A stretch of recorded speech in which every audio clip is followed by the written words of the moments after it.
sports is interesting. Tennessee is a great story at this point. Right. They're not a great team. And if you go look at, we'll see this sometimes in college basketball or in college football. You get Hawaii's 13-0. They're a great story. They played Georgia, a great team. They get crushed. We see this in the Final Four, the Elite Eight. You'll have like Shaka Smart took like a VCU or somebody. It's a great story. George Mason, but they're not a great team. And I do think if you look at the history of, we see this in the NBA. You see great stories, but they ultimately lose to great teams and great personnel. So with that, let me make my two picks for the Super Bowl. Here we go. The Titans are getting 7. I would take the points here, but very reluctantly. Kansas City has a better roster, and they're 7-0 since they lost to the Titans in Week 10. They've won all of those by over 7 points. They're averaging 31 a game. Their turnover differential is +6. Some of that is luck.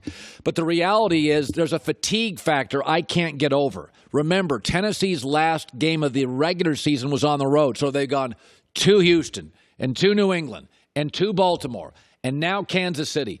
I just think this is a great story against a great team, and I think there's going to be a fatigue factor. But I will say this. Tennessee's O-line and running game is built to make Kansas City uncomfortable. You can't out Kansas City, okay? Don't get into a track meet with this team. If San Francisco or Green Bay face Kansas City, their game plan is going to be run the hell out of the football and make them sit and watch. So Tennessee is built to beat Kansas City. I just think it's too big of an ask. I mean, if they were off a bye, if it was their second road game, you're going to ask Derrick Henry again to have 33 carries and ask this team to get in a plane again and play on the road. I do think Kansas City also creates some playoff matchups, perimeter matchups here that Tennessee doesn't have an answer for. So I'm going to take Kansas City to win 28-23. I did not bet this game. I think the line's close. I don't say this with any great confidence. Better roster, better team over a great story. Next. Now, I did bet this game. I put a little candy on this. I think San Francisco -7.5 is the side. I think it could get ugly. Listen, this is a Green Bay team that's kind of masquerading as a 14-3 team that's been outgained in 10 games this year. Over the last 30 years, rookie head coaches are 3-8 in these games. I think their head coach is going to be outcoached. They're at a coaching deficit. Since Week 10, Davante Adams has been targeted 91 times. Aaron Rodgers hasn't targeted any other receiver more than 35 times. And Aaron is 0-4 all-time against top 10 pass defenses, and this is a number 1 pass defense. I think Aaron is going to have to play uncomfortable and take major risks. I don't think that is now who he is. I think San Francisco is going to bracket Davante Adams and crowd the box and say, throw to your other guys, and I don't think Aaron's comfortable with that. I think San Francisco, in so many ways, they can beat you with power. They can beat you with Debo and Emmanuel Sanders. They can beat you with George Kittle. They can do power. They can go over the top. They can beat you with turnovers. This is a team, Green Bay does not have a lot of margin for error. Garoppolo, 3-0 this year when he had 2 or more picks. They don't have to play perfect to win this game. San Francisco is about a field goal and a fumble from being 16-1.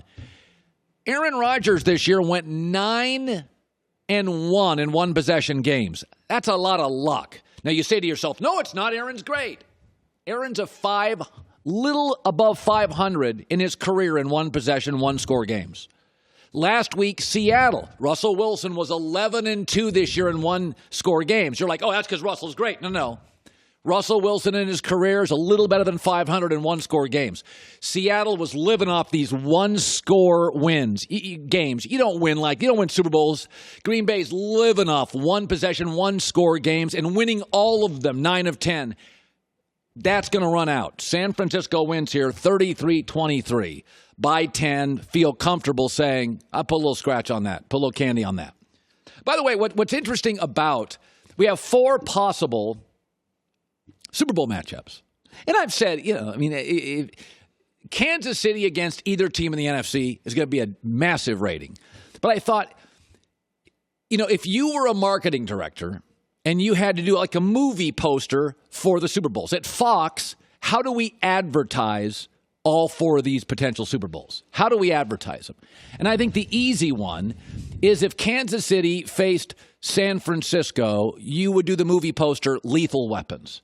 I mean, you got Kittle, and you got Andy Reid, and you got Garoppolo, and I got Patrick Mahomes, and I got Tyreek Hill. That's a very easy movie poster for the 49ers and the Chiefs. It's Lethal Weapons. That makes sense. I like that. Yeah. If the Niners, there's an upset, and the Niners face the Titans, the movie poster to me would be Beauty and the Beast. I mean, let's be honest with Derrick Henry. He's a beast. 190 yards rushing week after week. And then Jimmy Garoppolo is beautiful. I mean, let's just be honest about that. He's a handsome man. Now, what if it was Titans-Packers? Matt LaFleur used to coach. Clash of the Titans. You'd have Tennessee against the Green Bay team coached by the former Titan offensive coordinator, Clash of the Titans. And then if you had Chiefs-Packers, it would be Enemy of the State Farm. How stupid are we? These guys are the stars of the State Farm commercials. So these are the movie posters that we will consider as we get into what my gut tells me it's Kansas City, San Francisco. But you know what? It just never works out that way. Hi, everybody. Thanks for watching. Subscribe here to get the latest from the show.